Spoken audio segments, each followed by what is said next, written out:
Salut, Deadnurkam, j'espère que vous allez bien. Moi ça va très bien, étant donné qu'aujourd'hui nous allons parler de l'épisode 2 de The Penguin.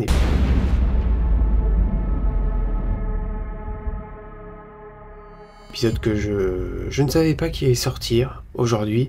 Enfin, je ne savais pas. Dans ma tête, je m'étais mis 2 semaines. Voilà, je m'étais dit que dans 2 semaines, on allait revoir l'autre épisode. Mais en fait, non, c'était 10 jours, donc même moi, j'avais mal compté. Donc tant mieux, j'ai envie de te dire, j'étais très content. Voilà, je voyais sur les réseaux sociaux des gens qui avaient vu l'épisode, je me suis dit, putain, il y a eu des avant-premières ou quoi? Mais non, c'est que l'épisode était sorti. Donc je me suis empressé évidemment de le voir, et maintenant je l'ai vu. Vraiment, encore une fois. Déjà, le premier épisode est très bon, ce deuxième-là est dans la lignée du premier.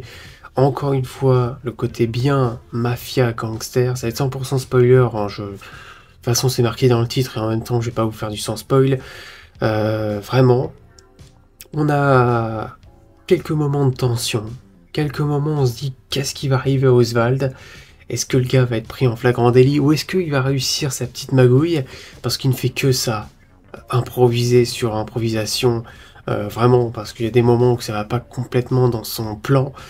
Et tu dis que ouais, le gars improvise au fur et à mesure pour essayer vraiment d'atteindre le sommet. C'est ce qu'il veut, le pingouin, c'est diriger. Donc tu vois un peu toutes les étapes qu'il est en train de franchir. Ça me rappelle la série Gotham, donc c'est toujours plaisant de voir cette évolution de personnage. Toujours bien interprété en plus par Colin Farrell. Le début de l'épisode, c'est simple. On a donc le pingouin qui a prévenu Maroni sur le fait qu'on va avoir un transfert, enfin un transport du collier, donc la marchandise que Falcon est sur le point, enfin Falcon, la famille Falcon, qui est sur le point de transporter. Évidemment, le pingouin a tout prévu, et derrière ça, ça va échouer. Donc les Maroni vont réussir à avoir le collier, et derrière ça, évidemment, les Falcons vont se poser la question, et surtout Sophia, sur le fait qu'il y a potentiellement une taupe parmi la famille Falcon.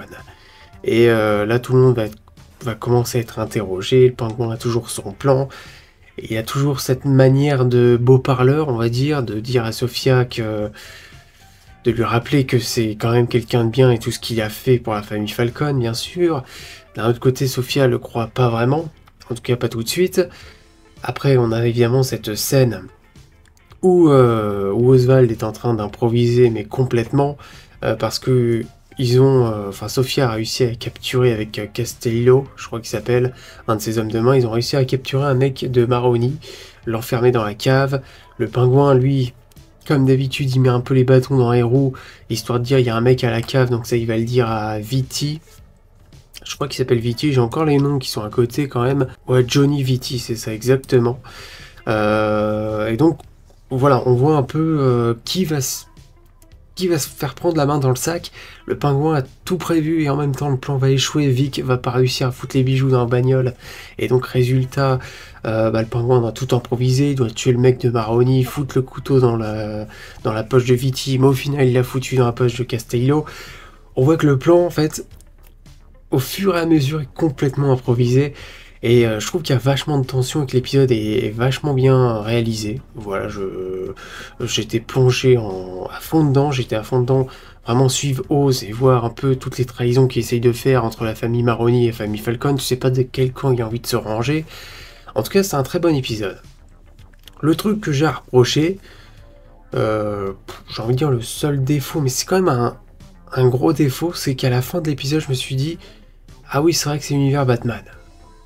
Vraiment, dans le premier épisode, c'est pas le fait qu'on te mette des plans de Gotham, et encore, c'est vrai que je trouve qu'il en faut rappeler qu'on est quand même à Gotham. Durant cet épisode-là, certes, on était concentré sur l'aspect un peu mafia, trahison. C'est un peu l'objectif de la série aussi, c'est de montrer un peu l'ascension d'Oswald, et on le ressent très bien, bien sûr, mais j'en ai oublié qu'on était dans l'univers de Batman. Voilà, c'est un gros défaut j'ai trouvé, j'avais oublié que j'étais à Gotham. Jusqu'à la fin de l'épisode. Voilà, j'ai l'impression que j'étais plus dans une série mafia gangster, ce qui me plaît, mais bien sûr, mais par moments j'ai envie qu'on me rappelle qu'on est quand même dans l'univers de Batman. Pas forcément qu'on me foute Batman sur l'écran, mais par moments je me dis il manque un peu de moments où on te rappelle qu'on a un chevalier noir, qu'on a un bas de signal, qu'on a quelque chose. Oui, j'ai besoin qu'on me rappelle qu'on est à Gotham. Voilà, c'est un manque que j'ai ressenti, surtout durant cet épisode. C'est pas pour autant que j'ai détesté, mais j'espère que par la suite on ressente un peu plus qu'on est dans Gotham. Voilà.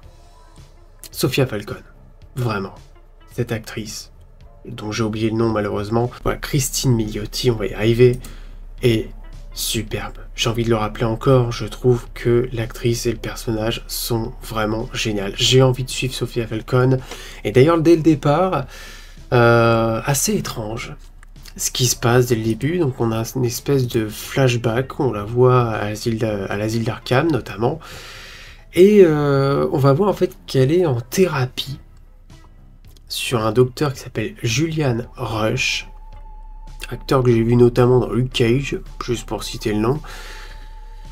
Personnage apparemment totalement inventé. Certes, on a l'impression d'avoir une inspiration de Hugo Strange, ou Jonathan Crane, parce que c'est vrai qu'il joue un peu sur la peur et les traumatismes. Mais c'est un personnage totalement inventé. J'espère quand même qu'on aura le droit à un vrai Jonathan Crane dans cet univers. Un Hugo Strange, je veux bien aussi. Mais l'épouvantail, j'aimerais enfin le voir dans ce putain d'univers. Mais surtout qu'il soit bien fait, bordel. Avec un vrai costume, tout ça. Mais donc, ce Julian Rush est en train de faire une thérapie à Sophia Falcone avec une lumière hypnotisante rouge.